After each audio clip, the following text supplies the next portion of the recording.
আমার নাম মোহাম্মদ মাসুম বিল্লাহ। আমার বড় ভাই মায়ানমারে আটক আছে, তার নাম হচ্ছে ওমর ফারুক। আজকের আমাদের এখানে দাঁড়ানোর কারণ হচ্ছে যে আমাদের বাংলাদেশি মোট 17 জন মায়ানমারে আটক আছে।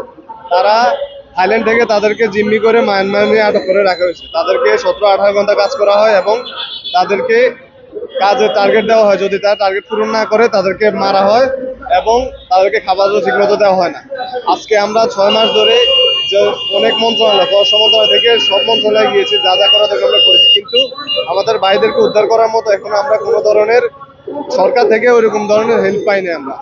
তাই আমাদের আজকের কর্মসূচির কারণ হচ্ছে যে যাতে কোনো উপদেষ্টা বা ডক্টর নিউজ স্যার যদি আমাদের বাইরেদের উদ্ধার করার জন্য পদক্ষেপ নেয়, তার জন্য আমরা আজকে পররাষ্ট্র মন্ত্রণালয়ের সামনে দাঁড়িয়েছি। নিজে থেকে প্রতিনিধি পাঠিয়েছে থাইল্যান্ডে।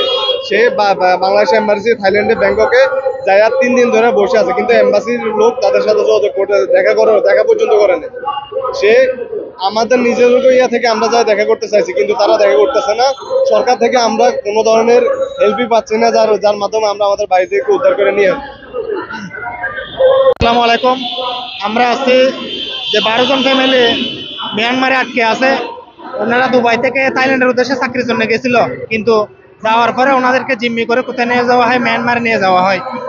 সেখানে গিয়ে ওনাদের সাথে পরিবারের সকল ধরনের যোগাযোগ বিচ্ছিন্ন করে দেওয়া হয়।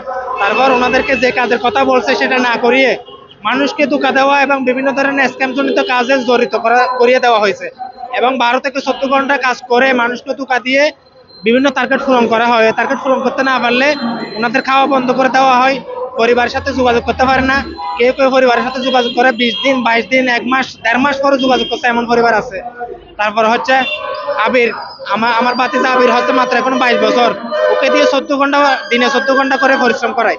তারপর ও যখন ও টার্গেটগুলো মিস করে, পূরণ করতে না পারে, তখন ওকে দিয়ে কারেন্টের শক দেয়। ওকে বিভিন্ন ধরনের টর্চারিং করে, কিলাই, ঘুষায়, লাথি পিটা করে, মানে বিভিন্ন ধরনের টর্চারিং করে। বিগত 6 মাস ধরেই সরকার পতনের আগ থেকে নিয়ে এই সরকার পতনের পর পর্যন্ত আমাদের 12 জন ভিকটিমের ফ্যামিলি সবসময় আমরা পররাষ্ট্র মন্ত্রণালয়ের সাথে যোগাযোগ করছি, কিন্তু বারবার আমরা ব্যর্থ হয়েছি।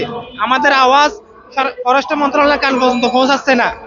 ভিতরে কিছু মানুষের দুর্নীতির কারণে এই কাজটা হচ্ছে না। আমরা চাই যথাযথ সময়ে অতি শীঘ্রই যাতে আমাদের এই দাবি 12 জনকে সুন্দরভাবে, সুস্থভাবে যাতে আমাদের মাঝে ফিরিয়ে নেওয়া হয়, এটাই আমাদের মূল দাবি।